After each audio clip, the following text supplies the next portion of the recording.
अब मनु महाराज के समय की गाथा सुनाते हैं। मनु महाराज के कहते हैं कि मनु महाराज के एक कन्या तो कई थी, परंतु 2 ही 4 ही कितनी भी थी। एक कन्या ने संकल्प लिया कि मैं कर्दम ऋषि के साथ में शादी कराऊंगा, मैं कोई ऋषि के साथ में शादी कराऊंगा। अपनी माता को इशारा किया तो माता ने मनु महाराज को कहा कि हमारी ये पुत्री है, ये कहती है मैं ऋषि के साथ में शादी कराऊंगा।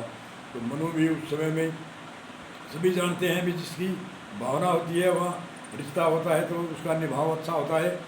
तो वह उस समय में कर्दम ऋषि नौजवान जो ऋषि थे वो साधना करते थे, माला फेरते थे, आपकी दिनचर्या करते थे, आपकी जीविका चलाते थे। जीविका कैसे भी चलाते थे उस जीविका की कथा इतिहास में नहीं लिखी जाती, क्यों लंबा चौड़ा हो जाता है। कुछ न कुछ जीविका के लिए साधना है, ये तो हमें प्रमाण लगाते हैं कि भी परिवार होता है उसको कुछ न कुछ साधना करनी पड़ती है, उसको जीविका के लिए कुछ न कुछ डिमांड खड़ी करनी पड़ती है। हम तो आजकल कहते हैं कि साधु का आश्रम, आश्रम में क्या है, आश्रम में जनता देती है, संस्था देती है। कोई मंत्र से पैदा करते हैं, मंत्र से कोई भी महात्मा पैदा नहीं करता, संस्था देती है, ट्रस्ट देता है। तो वह मनु महाराज और मनु महाराज की स्त्री और वो लड़की कर्दम ऋषि के पास में गए और कर्दम ऋषि से ने आश्रम दिया। लंबी चौड़ी का था। कर्दम ऋषि ने मनु महाराज ने कहा कि मैं मेरी यह पुत्री है, ये आपके साथ में शादी करानी चाहती है। तो कर्दम ऋषि ने कहा मेरी एक शर्त ऐसा, मैं एक पुत्र होने के बाद में मैं संन्यास लूँगा। तो पुत्री ने कहा कोई बात नहीं, एक पुत्र हो संन्यास ले, कोई चिंता की बात नहीं, मैं सेवा करने के लिए और भक्ति करने के लिए मैंने ऋषि का से शादी करने का संकल्प दिया है, मैं राजघराने में नहीं जाती। मनु महाराज तो राजा थे, अच्छा उसका पुत्र था, फिर उसके पुत्र हुए, आगे से आगे कृष्ण जी कहते हैं मैंने ये मनु महाराज को उपदेश दिया, मनु के पुत्र इक्ष्वाकु को दिया और उनके पुत्र को दिया। ये राज ऋषियों में ज्ञान चलता चलता आया और अब लुप्त हो गया। वही ज्ञान, वही सनातन ज्ञान, वही पुरातन ज्ञान, ये वही आत्म ज्ञान है कृष्ण मैं तुमको देता हूँ। तो कहने का अर्थ है कर्दम ऋषि ने शर्त रखी और मनु महाराज की पुत्री पर शर्त मान्य कर ली। अब उसके 9 कन्या हुई और 9 कन्या हुई। उसमें कर्दम ऋषि बोले मैं संन्यास ले। घरवाले ने कहा भाई क्यों संन्यास, ये 9 स्त्री होगी, लड़की होगी, पुत्री होगी। पहली बात तो इस 9 पुत्रियों के आपको शादी करनी है। दूसरी बात आपने संकल्प लिया था कि मेरे एक आपने पुत्र होगा जब मैं संन्यास लूँगा। संन्यास का अर्थ है वो कोई वन में थे, कोई न कोई डिमांड थी, 9 कन्या थी, उनको पालन पोषण भी गया था, वह कुछ खाती थी, कोई मंत्र से नहीं जीती थी। आजकल कहते हैं आश्रमधारी के कहाँ स्त्री होती है, आश्रमधारी के कहाँ औलाद होती है। आश्रमधारी ब्रह्मचारी होता है, जो ब्रह्मचारी जैसे नारद मुनि, सुखदेव मुनि, उनके कहाँ पर परिवार था। और हम कहते हैं जो ब्रह्मचारी होता है वही ऋषि होता है। ये अब गाथा सुनते रहिए हो, सुनते रहना है हमें भी। 9 कन्या हुई और 9 ऋषियों को ही उसने शादी करी। अनसुईया को अत्रि ऋषि के साथ में, भृगु ऋषि के साथ में, वशिष्ठ ऋषि के साथ में, आदि आदि जितनी भी 9 कन्या आई सारी 9 ऋषियों के साथ में उसने मनु महाराज ने शादी करी। और 10वां पुत्र हुआ कपिल देव। और कपिल देव होने के बाद में मनु महाराज ने संन्यास, कर्दम ऋषि ने संन्यास लिया। तो संन्यास लिए तो वो कोई भाग कर गए थे। कहने का अर्थ है उसने जो गृहस्थ का जगह जो नेम थे उसको त्याग दिया, उससे ब्राह्म हो गई। और 9 कन्या तो उसमें रही, तो 9 कन्या को उनको पालन पोषण भी किया है। उसकी जीविका के लिए कोई डिमांड, कोई तो डिमांड ही, कुछ खाते थे, कोई मंत्र से वो नहीं जीते थे। तो हमारे एक गृहस्थियों के इतना भय है घाल दिया कई साधु नकली साधुओं ने, अरे गृहस्थी में क्या होता है, गृहस्थी के मतलब बड़ा साधु के अंदर बड़ा दुख होता है, बड़ी कष्ट होता है, बड़ा सहन करना पड़ता है। जब जाके साधु की पदवी मिलती है, ऐसे है वैसे है।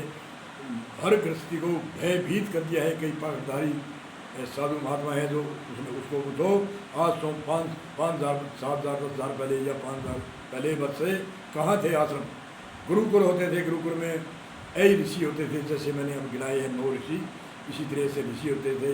वशिष्ठ ऋषि को भी उसने कर्दम ऋषि ने एक लड़की दी थी। तो वशिष्ठ ऋषि के 101 पुत्र कहते हैं, हुए सैकड़ों पुत्र हुए, उसको ऋषि नहीं कहते। भृगु ऋषि, अत्रि ऋषि, कि अनसुईया जो सती, भारत के अंदर उनके बराबर कोई सती आज तक नहीं हुई, अनसुईया के समान है। सती धर्म जो अनसुईया ने धारण किया, ऐसा सती धर्म अत्रि ऋषि थी, और वह अनसुईया कर्दम ऋषि की पुत्री थी। और हमें डराते हैं आजकल साधु संत महात्मा, डराते हैं। नकली, असली तो क्यों डराते हैं, नकली डराते हैं, नकली डराते हैं। अरे साधु होना बड़ा कठिन है, हाँ मान ली कठिन तो है, कठिन ही है, कितना व्यवस्था करनी पड़ती है, व्यवस्था तो करनी पड़ेगी। घर आश्रम बना लो, घर बना लो, उसकी व्यवस्था से चंदे से कर लो, चिट्ठी से कर लो, ट्रस्ट बना लो, कैसे भी कर लो, चाहे आप कमाओ चाहे दूसरों के कमा के उसमें दो, ठीक है। एक अज्ञानी को ज्ञान देता है, पृथ्वी के समान दान पुण्य मानता है।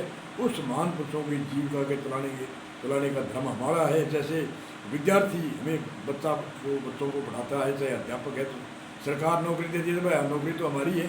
पुराने समय में जो गुरुकुल में पढ़ते थे, व्यवस्था कौन करते थे, गांव वाले करते थे भी। इन गुरुओं की, इनके परिवार है, इनके बच्चे हैं, इनकी व्यवस्था हम गांव वालों को करनी है।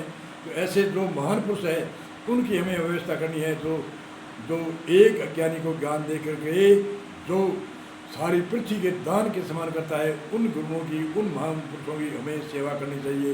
उनको हमें सस्ता में देना है, करना है, क्योंकि हम कहीं जाते हैं तो सस्ता में दिया हुआ होता है, तो हमारे कोई आगे से आगे पुण्य होता है, आगे से आगे सामान मिलता है। एक आदमी, कोई महात्मा है, कोई टीले पर बैठे हैं, पहाड़ पर बैठे हैं, पानी पीने के कोई व्यवस्था नहीं है, तो कौन जाएगा उसके पास। वो सस्ता हमारी है और हम सबकी है, गुरु की कृपा से हैं, परमात्मा की कृपा से हैं।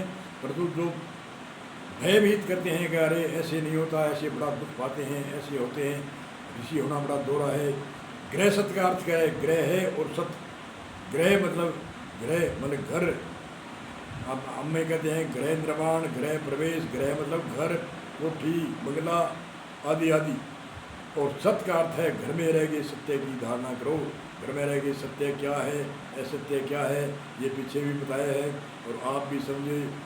जब लगे प्रथम विवेक विचार धारणा लखिया सारा, सारी इस शरीर घर के अंदर सत्य के वस्तु है, आत्मा सत्य है, उसको जानने का नाम ही सत्य है, उसको ही गृह सत्य कहते हैं।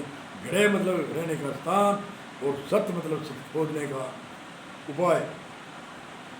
इसलिए सावधान होकर के हमें समझना चाहिए, श्रवण करना, मनन करना, निधि ध्यान करना, भी इसमें सत्य श्रवण करना। ऐसे श्रवण कोई कानों से सुनने को, गाथा को नहीं कहते, सत्य का श्रवण करना, श्रवण करके मनन करना, इसमें सत्य क्या है, असत्य क्या है, इसकी छटनी करना। प्रथम विवेक विचार धारणा लखिया सार ऐसारी। ऐसार मतलब लखियो सार ने और ऐसार ने लग्यो सत्य ने असत्य की छटनी करी।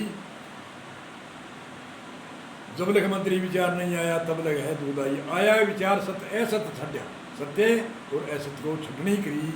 के बाद में परमानंद की प्राप्ति हुई। तो इंद्रियां श्रवण करो और मनन करो और उसके बाद में निधि ध्यान करो,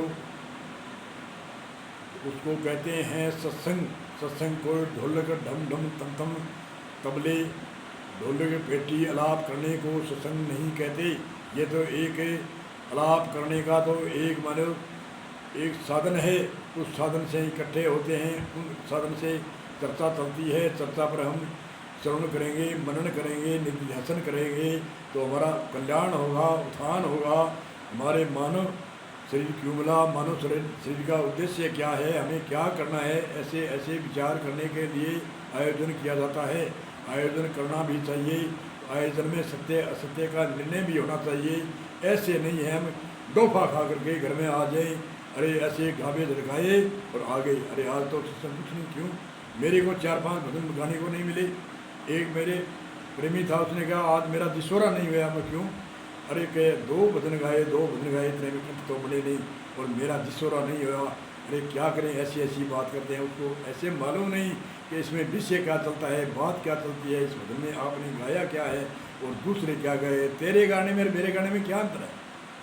ये भजन तो मैं नहीं गया से सामने वाले ने गा दिया अच्छा भजन, तो मेरे क्या रिएक्शन हुई, रिएक्शन होने का क्या मतलब है।